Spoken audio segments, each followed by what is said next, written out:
no capítulo de número 8. O meu tema é pela cruz vencerei. Eu ia falar em 1 Coríntios 10 sobre não sobrevir tentação humana, mas disseram-me que o Fábio já pregou sobre pecado ontem. A gente vai esbarrar um no outro, não tem jeito de um tema não esbarrar um no outro, né? Mas então Deus colocou em meu coração esse texto aqui, Esdras 8, de 21 a 23. Eu vou trazer uma mensagem bem objetiva para você nessa manhã, alguns conselhos bem práticos para a sua vida cristã, para que você com os olhos cravados em Cristo seja mais do que vencedor por meio daquele que te amou. Esdras capítulo 8, quem encontrou diga achei. Está na sua Bíblia, tem gente que nunca abriu em Esdras, talvez é a oportunidade de abrir hoje, né?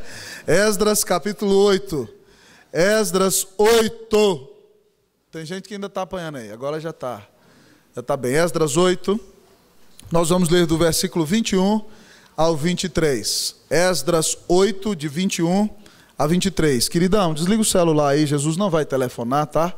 Como o Luciano falou, esquece de tudo que está acontecendo lá fora e fala: Deus, essa é a última pregação do acampamento, o Senhor abençoou tudo até aqui, fala ricamente ao meu coração, para a glória e honra de Jesus. Esdras 8, de 21 a 23, leamos todos numa só voz, assim diz a palavra do Senhor. Então apregoei ali um jejum junto ao rio Ahava, para nos humilharmos perante o nosso Deus, para lhe pedirmos jornada feliz para nós, para nossos filhos e para tudo que era nosso. Porque tive vergonha de pedir ao rei exército e cavaleiros para nos defenderem do inimigo no caminho, porquanto já lhe havíamos dito: a boa mão do nosso Deus é sobre todos os que o buscam, para o bem deles, mas a sua força e a sua ira contra todos os que o abandonam. Nós, pois, jejuamos e pedimos isto ao nosso Deus, e ele nos atendeu. Mais uma vez o 23, vamos lá? Nós, pois, jejuamos e pedimos isto ao nosso Deus, e ele nos atendeu. Oremos ao Senhor mais uma vez. Pai, que privilégio é podermos estar neste lugar. É podermos cantar: quero dar-te glória e te darei a glória enquanto eu viver. Pai, nós só podemos dar-te glória, e o Senhor só aceita qualquer glória que vem de nossa parte, só através daquele que na cruz entregou a sua vida por nós. Só através do nosso grande Deus e Salvador Jesus Cristo. Só por meio daquele que é o justo e o justificador de muitos. Só por meio do nosso único mediador, nosso amado Salvador, nosso Rei. Ó Deus, nosso grande Deus Jesus Cristo. Obrigado, grande Deus, por Jesus. Obrigado, grande Deus, porque Cristo revela a Ti, ó Pai. E obrigado, grande Deus, porque Cristo é a grande expressão do Teu amor pelo Teu povo. E nós Te louvamos, grande Deus, porque o Senhor existe para dar-te glória a Ti mesmo. E o Senhor te dá glória quando derrama o Teu amor na cruz do Calvário, para salvar um povo que não vale nada, que não merece nada, mas que o Senhor amou desde a eternidade. Deus, obrigado por fazer parte deste povo. Obrigado, Deus, porque o Senhor resolve usar gente como nós. Ó Deus, para nós às vezes é inacreditável, Deus, ó Pai, é só pela graça mesmo. Ó Deus, mas nós te bendizemos porque o Senhor resolveu usar pecadores para transmitir graça do Senhor por meio da Tua palavra a outros pecadores. Então lava-nos no sangue do Cordeiro nessa manhã. Deus, obrigado por chegar aqui e ouvir um pedido de perdão nessa manhã, porque nós somos o povo do arrependimento e o povo que perdoa. Muito obrigado por isso, Deus. Obrigado que o Senhor é o Deus que nos reconcilia contigo e com os nossos irmãos. E, ó Deus, nessa manhã, eu quero te pedir que o Senhor fale ricamente ao coração de cada um de nós. Usa a vida desse pecador que vai pregar a Tua palavra. E prepara os ouvidos e os corações destes pecadores remidos pelo Senhor, que vão ouvir o que o Senhor tem a dizer. Fala conosco, grande Deus. Nós só queremos ouvir a Tua voz. Em nome de Jesus nós oramos. Amém. Assentai-vos, irmãos.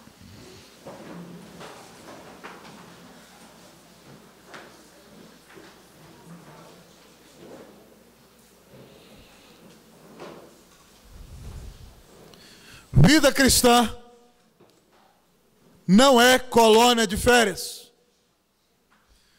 Vida cristã não é sombra e água fresca. Vida cristã, na imensa maioria do tempo, não é acampamento. Vida cristã é campo de batalha. Vida cristã é viver no meio de uma guerra. Vida cristã é viver numa jornada em todo o seu tempo nessa terra, de caminho no deserto rumo a Jerusalém celestial. Vida cristã é luta espiritual, com tribulações e angústias tremendas.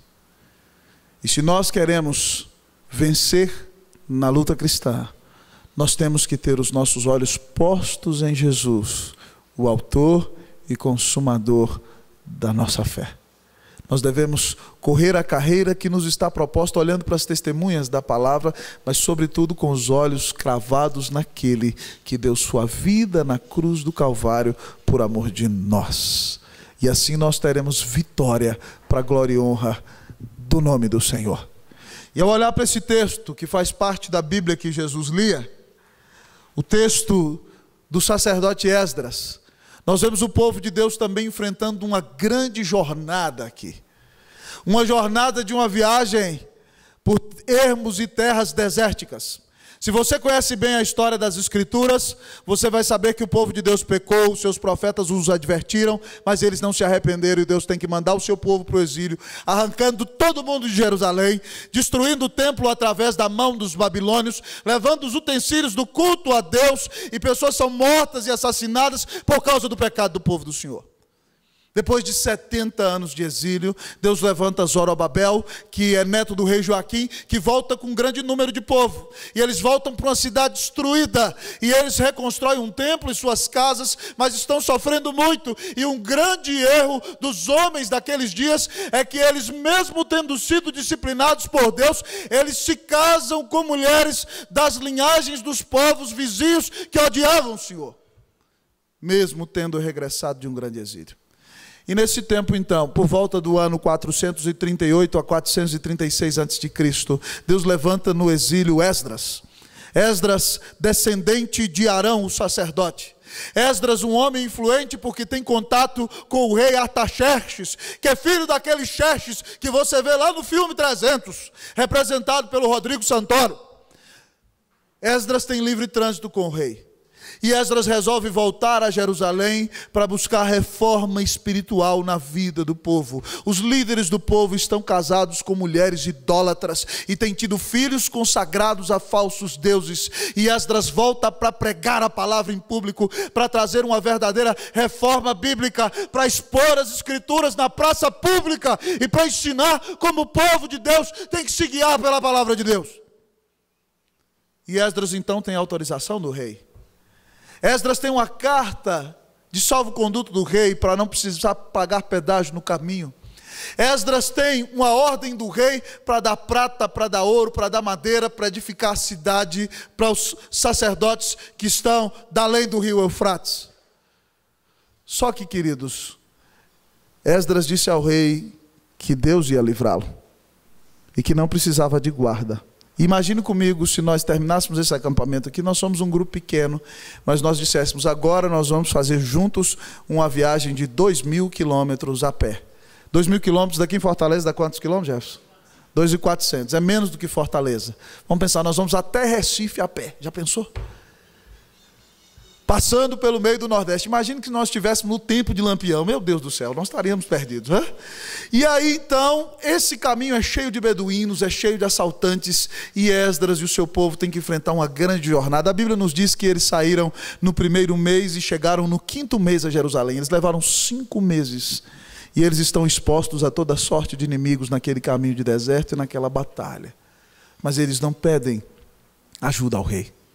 Eles clamam ao Senhor e Deus lhes dá vitória na sua jornada. Hoje nós não vamos sair daqui e fazer uma caminhada de 5 meses, mas nós vamos sair daqui para caminhar na vida cristã. E tal como esses irmãos tiveram vitória, nós vamos olhar para a vida deles nessa manhã. E eu vou dar 3 conselhos básicos para você, que são segredos para a nossa vitória. Quais são os nossos segredos simples? E eu louvo a Deus porque Ele gosta das coisas simples para você ser vitorioso na vida cristã. Ao olhar para a jornada de Esdras, nós aprendemos aqui então alguns segredos para a nossa vitória. Primeiro deles, humilhe-se. Primeiro segredo para a vitória na vida cristã: humilhe-se. Versículo de número 21. Olha aí para a Bíblia. Nós vamos ler até nosso Deus. Vão ler comigo. 1, 2, 3, vamos lá?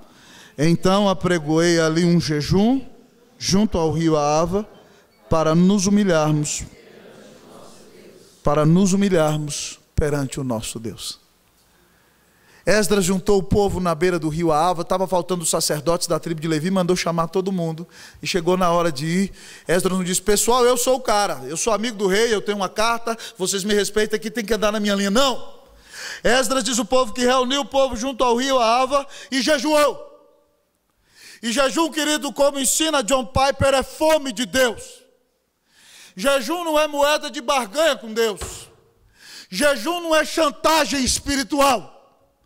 Mas jejum é fome de Deus.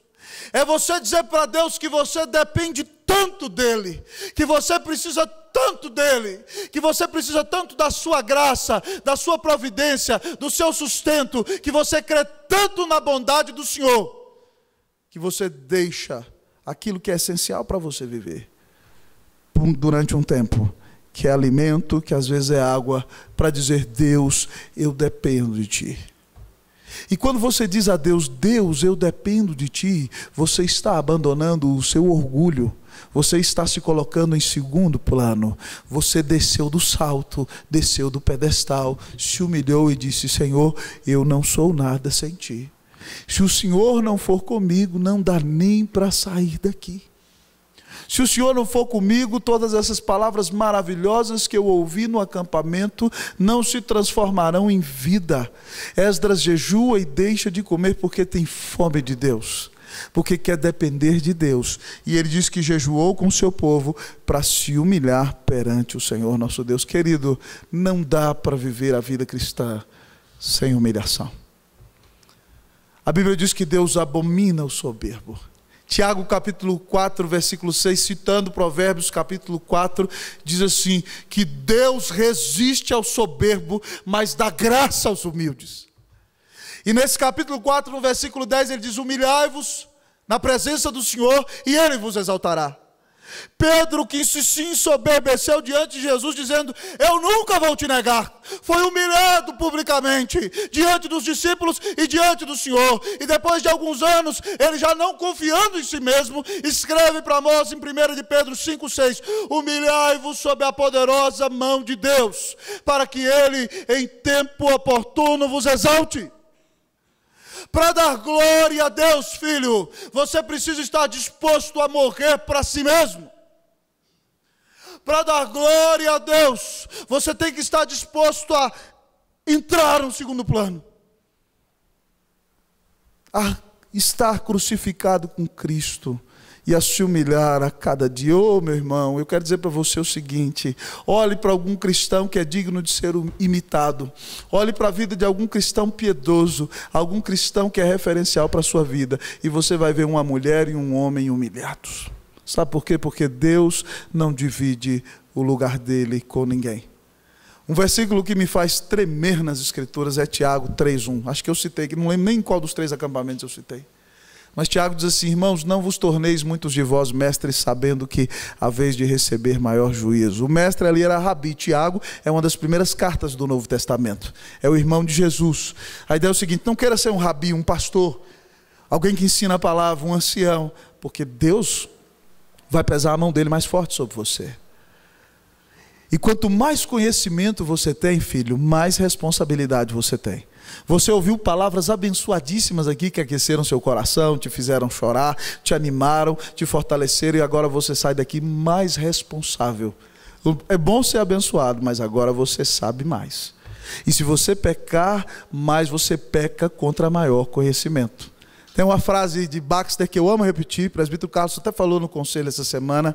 Ele diz assim: os pecados do mestre são os mestres do pecado, porque o mestre peca contra maior conhecimento. Os pecados do mestre são os pecados mais hipócritas. Eu quero dizer para você, cristão, que os seus pecados são mais hipócritas do que o pecado do seu colega da universidade, porque você conhece a Deus, você conhece a Jesus. Então você tem mais responsabilidade. Então, para viver a vida cristã, você não pode confiar em si mesmo, não pode confiar na sua intelectualidade, não pode confiar na sua perfeição, não pode confiar na sua santidade, mas você tem que se humilhar na presença do Senhor. Não tem jeito. É só assim que você vai ser vitorioso na vida cristã. Você tem que confiar na justiça de Cristo, no que Ele fez na cruz, na sua obra e não em você. Então que você saia daqui para não impressionar ninguém, para não precisar receber aplauso de ninguém. Você não precisa pousar de bonitão para ninguém. Todo mundo sabe quem você é, um pecador miserável. E a sua justiça vem da cruz, não vem de você. Então você pode sair daqui para viver humilde, pode até sair daqui para aprender a jejuar. Por que nós não fazermos como Esdras e tirar um dia na mocidade para jejuarmos com o objetivo de nos humilharmos na presença do Senhor? Para dizer para Deus, Deus gosta disso, gente. Deus gosta quando a gente para tudo e fala: Deus, nós não somos nada sem o Senhor. Porque o fim principal de Deus é glorificar-se a si mesmo e exaltar-se a si mesmo para sempre. Então, quando nós damos glória a Deus através de Cristo, Deus se alegra em receber o nosso louvor. E quando nós nos humilhamos, nós somos fracos e aí somos fortes, porque dependemos da glória do Senhor. Eu quero saber se você de fato está disposto, está entendendo o que significa se humilhar. Eu não sei se alguém aqui já ouviu, quem já ouviu falar de João Batista? Presta atenção, não é João ou Batista. Eu te amo, você é Batista, mas a Bíblia fala de João Batista, certo? Ele não era nem batista, nem presbiteriano, nem assembleiano, tá? Ele era o profeta de Jesus. João foi um homem tremendamente usado por Deus. João pregou e um avivamento aconteceu em Israel. A Bíblia conta a história, pessoal, que João prega no deserto. Hoje tem pastor que não quer ir para o deserto, que não quer ir para o sertão, mas João está no deserto da Judéia. E a Bíblia conta que o pessoal da província da Judéia, da província de ao redor do Jordão e toda Jerusalém vão escutá-lo. Quando Deus chama alguém, quer usar alguém, ele pode estar lá no meio do sertão do Piauí, que Deus vai levar o mundo inteiro para escutá-lo lá, se Deus quer usá-lo com poder. E João foi muito usado até que Cristo aparece. Quando Cristo aparece, o ministério de João decresce, o ministério de Cristo cresce. O ministério de João desaparece, o ministério de Jesus aparece. O ministério de João entra em declínio e o de Jesus se torna apoteótico. Um judeu vai zombar de um dos discípulos de João dizendo: ué, aquele lá, aquele que seu mestre batizou, está batizando do outro lado do Jordão. E todos lhe saem ao encontro. E agora, seu pastor não é ninguém, sua igrejinha não é nada. Sempre tem um espírito de porco por aí, né? Não tem jeito, hein? Você sempre vai encontrar, hein? E aí o discípulo de João, que não tinha entendido nada da vida do seu pastor e do mestre, foi lá dizer: mestre, aquele que tu batizaste da lei do Jordão está batizando e todos lhe saem ao encontro. O senhor falou dele, agora nós estamos perdendo aqui. E João diz assim, pessoal: ninguém pode ter nada se do céu não lhe for dado. Eu já lhes disse que eu não sou o Cristo, mas fui enviado como seu precursor. O que tem a noiva é o noivo. O amigo do noivo ouve a voz do noivo e muito se regozija, porque ouviu a voz do noivo. Essa alegria já se cumpriu em mim. Convém que ele cresça e que eu diminua. João sabe que tudo vem de Deus, que cada um está onde está, ocupa o lugar que ocupa porque Deus quer. Se alguém prega, queridão, ele prega porque Deus deu o dom. Se alguém ensina, ensina porque Deus deu o dom. Se alguém toca bem, é porque Deus deu o talento. Se alguém faz alguma coisa boa na igreja, vem de Deus, é a glória de Deus. Então, quando você vê Deus usando o seu irmão, você não precisa ter inveja, você não precisa se achar melhor. De repente o Abraão Laboriel vem aqui e toca o baixo.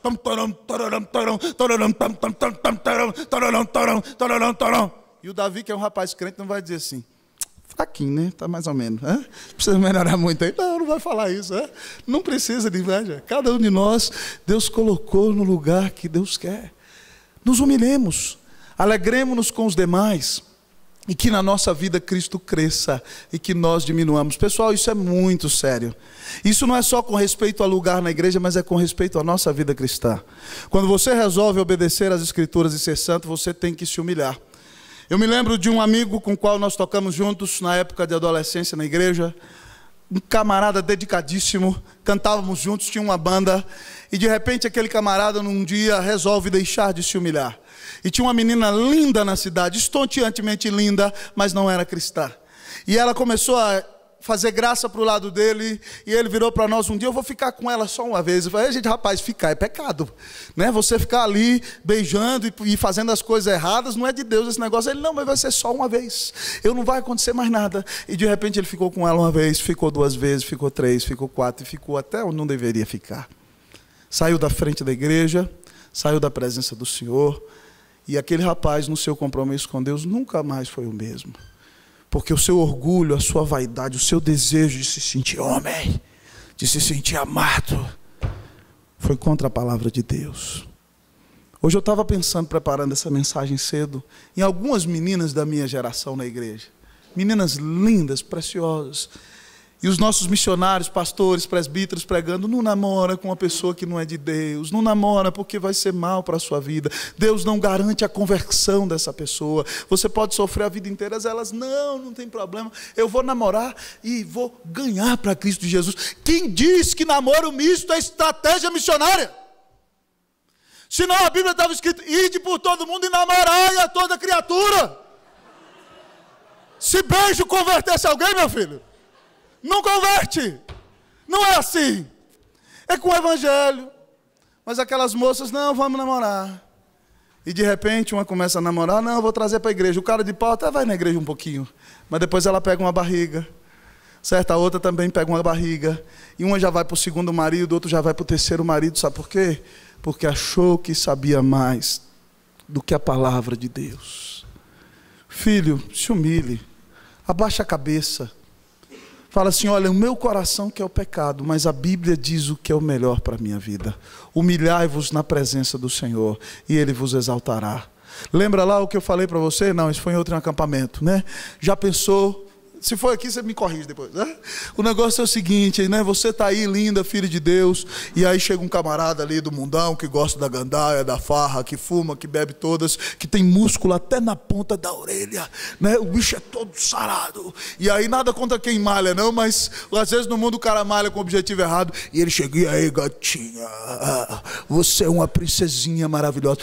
O resplendor dos seus olhos é mais forte do que a luz do céu, do sol em toda a sua glória. E aí você: uau, você é mais perfumada do que um jardim de rosas, com a diferença que você não tem espinhos. Mentira, ela é cheia de espinhos, ela é pecadora. E aí o cara fala para você: e aí, gatinha, você é linda, preciosa, não é uma menina tão linda como você. Aí você: ai. Ele é do capeta, abre o olho, fica esperta. Ou de repente, santo varão, você está lá, aí vem aquela menina balançando todinha assim, aí você fala: uau, é uma miragem, isso não é uma realidade. E ela vem balançando e te dá uma piscadinha assim, você fala: ah! Parece que o coração vai sair pela boca. Ela é do capeta, foge dela. Por fora, bela viola, por dentro, pão balorento. Oh, meu filho, se humilhe. Deus sabe o que é melhor para a sua vida. Obedeça às Escrituras. Deus te deu a Bíblia para te livrar das consequências do pecado. Deus te ensinou os mandamentos. Não foi para te salvar por meio de obras, mas para te proteger. Então se humilhe. Abaixa a cabeça. Fuja de você mesmo. Humilhe-se diante do Senhor. Deus vai cuidar de você.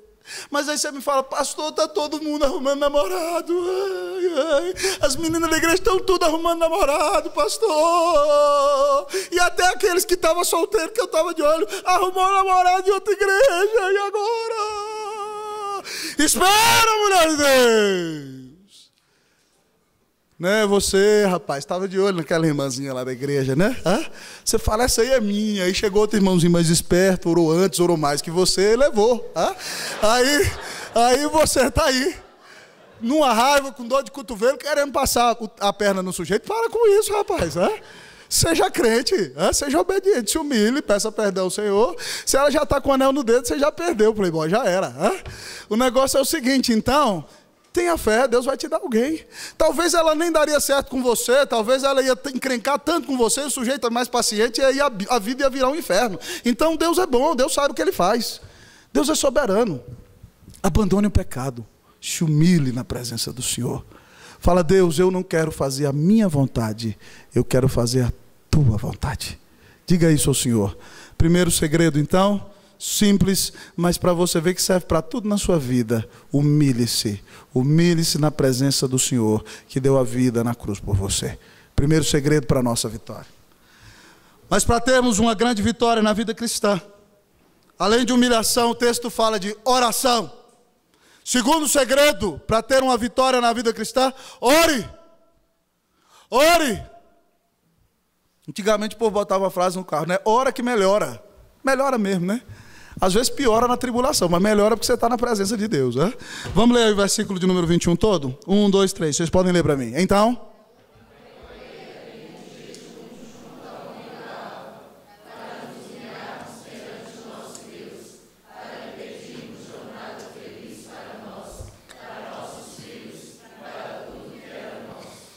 Amados irmãos, nós temos que ser jovens de oração. Esdras é um homem que dispôs o seu coração para inquirir a lei do Senhor, para cumpri-la e para ensinar a Israel os seus estatutos e decretos. Esdras não chama para orar só para dar uma de espiritual na frente do povo, porque quando ele chega em Jerusalém e ele sabe que os magistrados e os governadores se casaram com mulheres que não são do povo de Deus, ele rasga a sua veste, fica um dia inteiro chorando e diz: Deus, esse povo não entendeu nada, o Senhor nos amaldiçoou, o Senhor colocou a mão sobre nós e esse sem vergonha ainda continua fazendo errado, tem misericórdia de nós. E ele chora e ora um dia inteiro, a ponto de Secanias, que é descendente do rei Davi, que tinha se casado com uma mulher não crente, falou: Esdras, fortalece a sua mão. Nós casamos, mas nós nos arrependemos, nós vamos mandar as mulheres tudo embora. Então é o seguinte, rapaz, Deus te colocou na liderança, toma a frente e conserta tudo isso. Esdras é um cara que ora. Esdras é um homem de oração. Preste atenção, filho, a oração não muda Deus, a oração muda o seu coração. Gosto muito da frase do reverendo Hernandes: quando a igreja ora, os céus se abrem, a terra treme e o inferno teme. Quando a igreja ora, os céus se abrem e coisas novas acontecem na terra. Sabe por quê? Porque o poder não está na sua oração. Ainda que a Bíblia diga lá em Tiago, capítulo 5, que muito pode por sua eficácia a súplica do justo. A Bíblia diz que ela pode muito. Poder muito é oração, tem poder, está lá na Bíblia. Muito pode por sua... Se não tiver na sua Bíblia, você rasga então, porque na minha está. Muito pode por sua eficácia a súplica do justo. Do justo. Deus estabeleceu isso. Mas o poder não está em mim e você, está no Deus que responde a oração. Então, no nome de Jesus, você precisa aprender a orar. Você precisa aprender a fazer tudo em oração. Não dá para ser crente, olha aqui para mim, não dá para ser crente sem oração. Não dá para fazer nada na vida cristã sem oração. Esdras reuniu o povo e disse: Deus, eu preciso que o Senhor me dê boa jornada. Para mim, para os meus filhos, para tudo que eu tenho, para todo o povo de Israel. Para ser bem sucedido na jornada da vida cristã, você precisa orar. Você precisa ser um jovem de oração. Vou dar um testemunho para vocês, pessoal. Às vezes isso não é bom. Mas quando eu tinha 16 anos, eu vim da minha cidade para estudar aqui em Brasília. E o povo lá tinha começado a dizer que eu tinha que ser pastor. E eu falei: estou fora desse negócio. E aí corri para Brasília, morar na casa de uns tios para estudar, para ver se eu fugia desse negócio, onde ninguém me conhecia. E aí meus primos tinham uma banda secular aqui em Brasília, e eu comecei a ensaiar com eles, tocar com eles, e ia para os shows. E eles me davam uma grana até para montar os instrumentos, e até tocavam uma música ou outra, e de repente eu comecei a me desviar dos caminhos do Senhor, né? Coisa muito triste, da qual me envergonho tremendamente. Não queria nem estar falando isso aqui para você. E minha avó, eu ia lá na minha cidade, minha avó, que é minha mãe, né? Eu sou o 7º filho dela, mesmo sendo neto, criado com ela. Ela dizia: meu filho, isso é do diabo. Eu: não, vó, não tem nada a ver, eu vou lá, mas meu coração é de Jesus. Cara de pau, sem vergonha. E, de repente, Deus tem que me humilhar, me quebrar, me chamar para o ministério. E eu tomei uma decisão radical na minha vida, naquele ano. Tinha saído, você vai para a festa, né? Namora com pessoas do mundo, tudo errado, tudo atrapalhado. Mas Deus me chamou um dia. Eu voltei na minha cidade, tinha um missionário de Portugal pregou no texto da grande comissão, e aí ele falou, fez o apelo para receber a Cristo, e o meu coração batendo forte, ele falou, vem na frente, eu falei, não, já tenho Jesus, não preciso de ir. E depois ele vira e no final, e você que foi criado na igreja, conhece o evangelho, tem sido chamado por Deus, tem fugido, tem feito isso, e adivinha quem era? Eu. Vem aqui na frente, Deus está te chamando para o ministério, eu quero orar por você. E aí eu fui, depois conversei com o meu pastor, depois Deus falou comigo em Ezequiel 33:7, a ti, pois, ó filho do homem, te constituí por atalaia sobre a casa de Israel, tu, pois, ouvirás a palavra da minha boca e lhe darás a vez de minha parte. E eu fiz um compromisso com Deus, moçada. Eu falei, Deus, a partir de agora, daquele dia que Deus me chamou, eu só quero namorar com a mulher que vai ser minha esposa. Rapaz, como disse o Jefferson, eu não sou bonito não, mas o capetão parece que estava perto ali. E aí, filho, tem dia que a coisa é difícil. E como é que Deus me deu graça de ficar 1 ano sem namorar moça nenhuma? Certo? Tendo ido para o seminário, quando você vai para o seminário, isso é um bom partido, né? Tinha 5 moças conversando, mesmo sendo feio, né? Entendeu? Você era um bom partido, 5 moças querendo namorar com cabra. Estava orando com uma que já tinha sido namorada antes. Como é que você resiste à tentação? Aquele tempo foi um dos melhores tempos da minha vida. Eu chegava em casa, orava. E aí quando você toma um propósito desse, até no ônibus, né? Você entra no ônibus, uma moça loira, bonita, olhando para você, dando um sorriso, você fala, meu Deus do céu. Teve um dia que eu tive que puxar o negócio do ônibus e descer no próximo ponto. Eu falei, hoje eu não vou pecar. Deus, o Senhor vai me livrar do pecado. Eu puxei e desci e fui a pé para casa. Eu nem tinha dinheiro para pegar um ônibus. Porque eu falei, Deus, eu quero ser do Senhor. O Senhor está me chamando para ser pastor. E pessoal, aquele ano foi um ano de muita luta, de muita oração. As meninas do colégio que sabem que você mudou, ficam querendo provar para ver se você mudou mesmo. Não é verdade? O negócio fica feio. Mas eu orei 1 ano. 1 ano. Foi um ano de gemido, 1 ano de choro, 1 ano de madrugadas de oração. Depois de 1 ano eu vou para o seminário. Eu entro numa congregação onde eu vou trabalhar. Depois de 1 mês que eu estou lá, eu vejo a mulher mais bonita dessa terra. Termino o culto, eu olho nos dedos dela, ela não tinha aliança. Termino o culto, eu viro e falo para ela, eu estou olhando com uma menina lá em Minas Gerais, eu vou lá acabar com isso, chegar eu converso com você. E hoje eu estou casado com ela. Mas foi com muita oração. Sem oração não dava. Eram noites de oração, eram dias de choro, era de manhã, de madrugada. Você só consegue viver uma vida piedosa se você for um crente de oração. Não dá. Você precisa orar. Você precisa depender de Deus. Na sua força não vai. Jesus disse, sem mim nada podeis fazer. Não dá para ser crente nesse mundo terrível, filho, se você não ora. Não ora. Corre para a oração. Diretoria, eu não sei que hora que vocês marcaram a reunião de oração, mas talvez antes da reunião da mocidade seria um espetáculo ter reunião de oração. Lá no Chile eu vou contar para vocês, nós chegamos para pastorear uma igreja que estava totalmente afetada pelo liberalismo. Quem era da igreja sabe que eu estou cansado de contar, que eu assumo o púlpito da igreja, prego o primeiro sermão, vou para a porta, um diácono acende um cigarro na porta e faz assim na minha face, que bom que o senhor está aqui, pastor. Eu falei para ele, hoje meu filho, se eu tivesse no Brasil eu te disciplinava, mas a partir de hoje ninguém fuma mais dentro do portão dessa igreja. E era feia a coisa. E eu ensinando para a moçada que eles não podiam ir para a farra dançar maionese, que eles não tinham que fazer isso, que eles não tinham que dançar boquinha na garrafa, que eles não tinham que viver dançando, fumando, bebendo, jovens. E Deus começou a fazer um mover na vida daqueles meninos. E aí, meus jovens, eu vou contar para vocês que a minha liderança, que tinha gente não convertida, virava para os filhos e dizia, pastor Rosta e Cleusa são fanáticos. Vocês podem ir dançar sim, vocês podem beber, vocês podem fumar. E naquela luta, que eu entrava no meu quarto e chorava, Deus, eu vou embora daqui, não tem condição, a liderança está batendo, todo mundo, Senhor, não dá. Nós começamos a orar com aqueles meninos, queridos. E eu me lembro que nós tínhamos 15 jovens na mocidade daquela pequena igreja, nós fizemos um acampamento. E no último culto, Deus derramou tanta graça, eu falei, cada um de vocês tem que trazer 5 jovens no pós-acampamento sábado. Nós tínhamos 75 jovens na reunião no sábado. E aqueles meninos começaram a ver Deus agir. E nós fizemos um negócio que foi tão bonito, que eu quero estimular vocês a fazer. Nós começamos 2 reuniões de oração só com a mocidade. Uma às 7 horas antes da reunião de sábado, e outra às 5h30, 6 horas da manhã em Santiago. Agora pasme comigo, numa cidade que faz 5 graus abaixo de zero. Nós oramos durante aquele primeiro ano, você via 20, 30 jovens, 6 horas da manhã, buscando o poder de Deus, buscando a presença de Deus. Eles riam de mim, né? Porque eles diziam, pastor Roster só dá para enxergar o olho, né?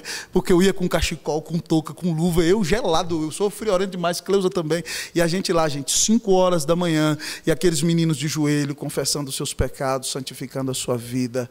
E hoje muitos estão casados, estão bem na presença de Deus, e aprenderam a fugir do mundo na presença de Deus em oração. Talvez a nossa mocidade precisa de fato se dedicar em oração. Sem oração não dá. E eu quero desafiar você para buscar a Deus em oração. A Bíblia diz, orai sem cessar. O Senhor Jesus diz, pedi, dá-se-vos-á, buscai e achareis, batei e abri-se-vos-á, pois todo aquele que pede recebe, todo aquele que busca encontra, todo aquele que bate abri-se-lhe-á. Spurgeon dizia que quem não ora é soberbo. Como eu desejo conversões de almas se eu não oro? Como vocês querem alcançar a juventude de Brasília se vocês não oram? Vocês têm o poder de converter alguém? É só quando nós dobramos o joelho e choramos e lutamos em oração e dizemos, Senhor, dá-nos almas, dá-nos os teus eleitos, dá-nos essa juventude. É quando nós oramos em obediência à palavra do Senhor que Deus abre os céus e começa a atuar com poder. Sem oração nada vai acontecer. O acampamento vai ser um oba-oba legal. E eu estou falando hoje para você tomar uma decisão. Não é só emoção, não é só chororô. É uma decisão, é um compromisso. Eu quero ser um crente de oração. Tem muita gente casada aqui. Eu quero dizer para você o seguinte. Não tem casamento bem sucedido sem oração. Porque vocês dois são pecadores. Vocês não estão orando, estão achando que estão tudo bem, começa a colocar um outro no lugar de Deus. Dá licença aqui os jovens, mas vocês vão casar, vocês aprendem. Um dia, um aperta a pasta lá na frente, outro aperta a pasta lá atrás. Um está escovando o dente, né? E aí quando casa, aí o homem vai falar assim, oh! Aí a mulher, ai seu porco, hein? E aí de repente então começa a brigar, e vocês começam a brigar, para com isso, para com isso, para com isso, para com isso, para com isso. Vai orar! Deus está deixando isso acontecer porque está faltando oração no seu casamento. Está faltando oração na sua casa. Você fala, meu Deus do céu, que mulher terrível. Não muda de jeito nenhum, misericórdia. É porque você não ora, miserável. Deus tem que fazer você orar de algum jeito. Deus tem que fazer a mulher se revoltar contra você. E você também, mulher. Esse homem não muda, não muda, não muda. Vai orar, minha filha, vai orar. Não dá para ter casamento bem sucedido sem oração. Uma coisa que eu tenho aprendido agora. Não dá para ter filho crente sem oração. Não dá. Então nós temos que nos conscientizar, pessoal, que não dá para viver sem oração. Oração é conversar com Deus, é se relacionar com Deus, é depender de Deus a cada dia. Se você quer ser vitorioso na vida cristã, ore. A Igreja Presbiteriana da Coreia é a maior denominação presbiteriana do mundo, porque depois que eles foram assassinados na guerra pelos japoneses, eles tiveram que correr para dentro das igrejas para orarem. E aí, como eles oraram, Deus mandou avivamento. Esse ano, você entra no site da IPB, está lá umas fotos da construção do templo da Igreja Presbiteriana de Sarang, em Seul, uma igreja que tem 100 mil membros. É presbiteriana, certo? Mas você vai lá, reverendo Roberto foi lá de novo e fala assim, eu fico impressionado como esse povo ora. Se você ora, você depende de Deus. Quem não ora é soberbo. Quem não ora acha que dá conta sozinho. Se você não ora, você... prazer, fala assim, muito prazer me conhecer, eu sou um soberbo, eu acho que eu sou o cara. Então está na hora de sair daqui para ter uma séria vida de oração. Que Deus faça de vocês jovens de oração. Amém? Eu disse que ia ser rápido, hein? Não foi, desculpa aí, foi mal. Segredos para uma vida de vitória, segredos para a vitória na nossa vida cristã. Humilhação, oração e confiança. Terceiro segredo para vitória na sua vida cristã, confiança. Repita comigo, confiança. Diga para o seu irmão, confie no Senhor. Fala, não confie em você. Confie no Senhor. Versículo 22 e 23, nós vamos ler. Esse é o nosso último ponto. Eu leio o 22, vocês o 23. Não, vocês leiam o 22 e o 23. Podem ler. 1, 2, 3, leiam.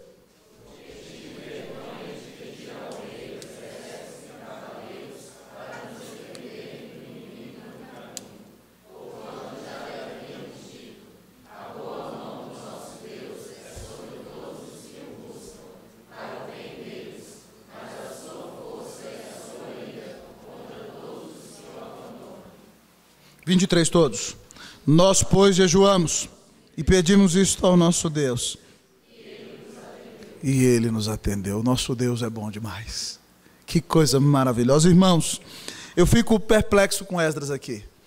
Esdras chegou lá, sacerdote, pregador, com postura, com presença na presença do rei. E aí ele diz assim para o rei: a boa mão do nosso Deus é sobre todos os que o buscam para o bem deles. Rei, não se preocupe, Deus nos abençoa, Deus cuida de nós, a sua boa mão nos sustenta e nos conduz, porque nós o buscamos e Ele abençoa quem o busca. E ele ainda ameaça o rei, porque você vai ler a carta que Artaxerxes escreveu. Artaxerxes escreve lá assim, ó: dá tudo para esse povo aí, até 2 talentos de prata, porque eu não quero que o Deus do céu ponha a mão sobre o rei e a sua descendência. O rei fica com medo depois da confrontação de Esdras. E Esdras diz aqui para ele, olha o seguinte: e a sua força e a sua ira contra todos os que o abandonam. E o rei de reis, Artaxerxes, que é imperador de um dos maiores impérios da história da humanidade, que prega praticamente a Ásia inteira e uma parte da Europa. Esse homem faz tudo para cooperar com esse povo aqui. Porque eles dizem que o seu Deus é um Deus bom para quem o ama, mas é o Deus irado contra aqueles que se levantam contra ele. Ele fala aqui de 2 atributos maravilhosos do Senhor: da bondade de Deus. A bondade de Deus é a fonte da sua graça. A bondade de Deus é a razão pela qual Ele deu Cristo Jesus na cruz para salvar o Johnny, Raí e eu também. Deus é bom. E se você o busca, Ele será bom com você. E a Bíblia diz que a sua mão há de conduzir a sua vida. E Ele te fará bem. Mas se você, meu jovem, não leva o Senhor a sério, a sua força e a sua ira vai cair sobre você, se você o abandonar. Esdras confia em Deus. E ele dizia: agora, depois de ter falado tudo isso, como é que eu vou falar? Ei, me dá aí um grande esquadrão aí, com 2.000 homens para me proteger no caminho. Ele falou assim: não, pessoal, agora nós vamos provar que a gente confia no Senhor mesmo. E aí acontece o seguinte: ele diz: nós, pois, jejuamos e pedimos isso ao nosso Deus. E sabe o que Deus fez? Ele os atendeu. Ninguém mexeu com eles, pessoal.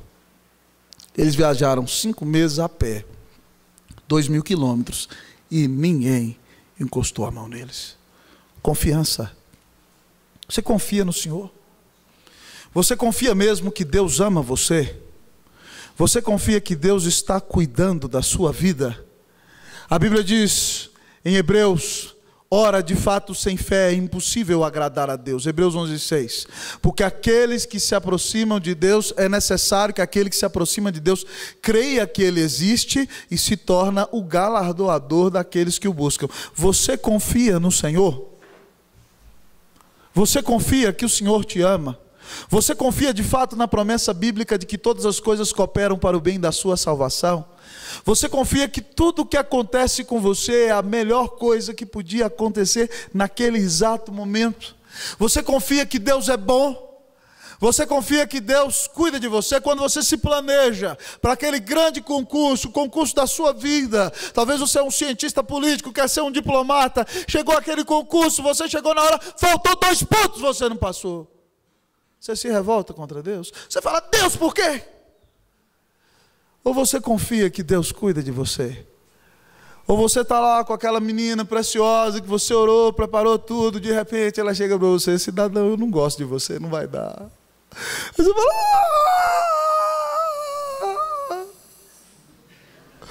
Deus esqueceu de mim, não vou mais na igreja.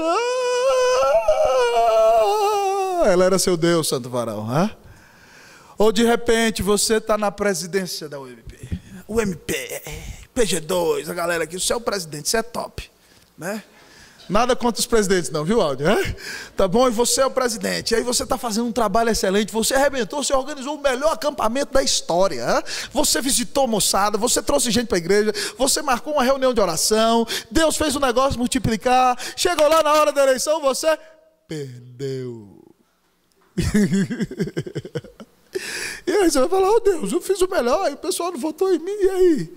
Onde está a sua alegria? Se você perder a presidência da mocidade e sair bufando, a presidência da mocidade é o seu Deus, e você não confia em Deus. Onde está a nossa alegria? Onde está a nossa segurança? Onde está a esperança da nossa vida? Queridos, não é brincadeira, não. Um dia está tudo bem na sua vida, ou com seu pai, com sua mãe, com você ama, de repente com você começa a sentir mal, vai ao médico, pega um diagnóstico e diz: é câncer. Alguns de vocês aqui já passaram por isso na vida e na família, e eu já chorei com vocês. E aí, quando você recebe uma notícia dessa, Deus continua sendo bom para você? Você continua confiando no Senhor? Alguns dias atrás, o tio da minha esposa, que é pastor, reverendo Reginaldo, é irmão de criação dela. A esposa dele está com câncer no pulmão. Eles são lá de Macapá, estão em São Paulo. E descobriram o tumor é grande essa semana. Eu falei: meu Deus, qualquer um ficaria desesperado com um negócio desse. E aí eu não tenho Face, mas minha mulher tem, ela me mostrando o que ele escreveu no Face. Falou assim: olha, a doença da minha mulher não é falta de fé. Nós cremos que Deus pode curar. A doença da minha mulher não é um sinal de que Deus é mau, porque Ele continua sendo bom. Mas a doença da minha mulher é um sinal de que um Deus santo, justo e bom, por alguma razão que contribui para a sua glória, nos visitou com a sua providência dura, e nós estamos gemendo, mas nós o amamos. Nós não nos revoltaremos contra Ele. E ainda que o Senhor a leve, nós choraremos muito, mas nós não temos para onde ir, pois só Tu tens as palavras de vida eterna. Se Deus tirar seu namorado, você vai ficar de pé? Se Deus não te der o concurso que você queria, você vai ficar de pé? Se uma doença visita a sua vida, você vai continuar acreditando que Deus é bom? Nós temos que confiar no Senhor, queridos. Sem confiança em Deus, nós não podemos fazer a obra de Deus. Há uma grande frase de Hudson Taylor que me move, que me impulsa. Ele diz assim: a obra de Deus, quando é feita do jeito de Deus, nunca fica sem o sustento de Deus. A outra frase do pai das missões modernas, o pastor batista reformado William Carey, que saiu para evangelizar a Índia, quando todo mundo dizia para ele o seguinte: se eles forem eleitos, Deus vai dar um jeito deles se converterem. Ele falou: se eles forem eleitos, eles vão se converter pela pregação do evangelho, e alguém tem que pregar para eles. E Carey vai, e a mulher dele enlouquece no campo missionário e morre. E aí então ele perde filhos que morrem também, e ele passa anos a fio, mais de 12 anos, e nenhum convertido. Mas depois ele traduz a Bíblia para o sânscrito e para vários outros idiomas, e ele então depois de décadas o fruto do seu trabalho. Casa a segunda vez, a esposa morre, casou-se uma terceira vez, e dedica a vida ali a Deus, sendo humilhado. Às vezes nós não vemos alguma pessoa converter num ano na mocidade e morremos. O homem com 15 anos não viu ninguém se converter. Mas ele esperou e viu o fruto do seu trabalho, e ele diz assim: espere grandes coisas de Deus, faça grandes coisas para Deus. A obra é sua ou é de Deus? Quem vai salvar os eleitos é você ou o Cordeiro de Deus que tira o pecado do mundo? Nós precisamos confiar no Senhor. Queridos, a confiança da igreja não está na intelectualidade do seu pastor, no brilhantismo da liderança do seu conselho, na disposição de servir dos seus diáconos, dos grandes pregadores que ela tem. A confiança e a bênção de uma igreja está no seu Deus e no seu Salvador, que morreu na cruz para salvá-la. Quando nós confiamos no Senhor, Ele tem misericórdia de nós. Quando nós confiamos no Senhor, nós temos a certeza de que Ele vai nos atender, que nós temos que ser fiéis a Ele, que nós temos que amá-lo e que nós temos que manter-nos no caminho, e que Ele vai realizar todas as coisas para a sua glória. Vou contar um testemunho para vocês. Há mais de 50 anos não se plantava igreja no Chile. Plantaram uma com o objetivo dos jovens ricos não saírem da igreja. Depois Deus nos dá a bênção de plantar a 9ª igreja de Santiago. Eu chego para o meu conselho, a turma: não tem dinheiro, pastor? Temos dinheiro para metade do projeto. Eu falei: se eu levantar metade, vocês me deixam abrir? A turma: o senhor não vai levantar? O senhor não tem? Eu falei: eu não tenho não, mas meu Deus tem. Aí o presbítero me desafiou: tá bom, pastor, se levantar metade a gente planta a igreja. Sabe para onde nós fomos? Para o joelho. E oramos, e oramos, e oramos, fizemos um projetinho. Conversei com um pastor que conhecia, levou o nosso projetinho lá na Spanish River Church. Reverendo David Nicholas, um dos homens que investiu em Tim Keller, junto com Terry Geiger, para plantar a Redeemer Presbyterian Church, a grande igreja presbiteriana de Nova York hoje. Reverendo David Nicholas olha para o nosso projetinho e diz: eu quero abençoar o Chile. E ele pagou o salário do pastor da igreja durante 3 anos. E você vai lá, em Penhalolé, em Santiago, está lá a 9ª igreja, para a glória e honra de Cristo Jesus. Nós temos que confiar no Senhor. Não dá para fazer a obra de Deus sem confiar no Senhor. Aqui na IPG2 o Senhor nos deu, pessoal, lições tremendas com a construção desse templo. Nós derrubamos o templo velho, confiando em Deus, e a mulher que dá o alvará segurou a gente 11 meses. Alguém, pastor, fala com político tal, fala com político tal, e nós dizendo, nós não vamos falar com político nenhum, porque nós, como Esdras, confiamos na boa mão do nosso Deus, e nós não falamos com político nenhum. Durante 11 meses teve gente, o Senhor derrubou a igreja, e agora nós estamos sem igreja, a culpa é sua. Eu falei, vai orar, irmão, vai orar. E Deus teve misericórdia de nós, e 11 meses nós recebemos esse alvará, e a igreja juntou dinheiro para construir um novo templo, onde você adora hoje, para a glória e honra de Cristo Jesus. Não dá para fazer a obra de Deus sem fé, filho. Não dá para ganhar os seus colegas na universidade se você não crê em Deus. Não dá para abençoar Brasília se você não confia no Senhor. Se você não confia que o Redentor continua vivo e continua salvando pessoas aqui, ali e além. Você confia no Senhor? Você confia que Deus pode te usar para ser uma grande bênção nas suas mãos? Você confia, lembra lá da frase de Wesley que eu citei? Dá-me 100 homens que não amem a ninguém mais do que a Deus e não temam a nada mais do que o pecado, e com eles eu vou mudar o mundo. Eu confio nisso. Se nós tivermos aqui 100 jovens que não amem a ninguém mais do que a Deus e não temam a nada mais do que o pecado, nós vamos revolucionar essa capital brasileira para a glória e honra de Cristo Jesus. Deus te chama a confiar no Senhor para fazer a obra dele. Pastor, como é que eu faço tudo isso? O Senhor deu 3 conselhos pastorais hoje para nós. Humilhe-se, ore e confie. Com base em quê?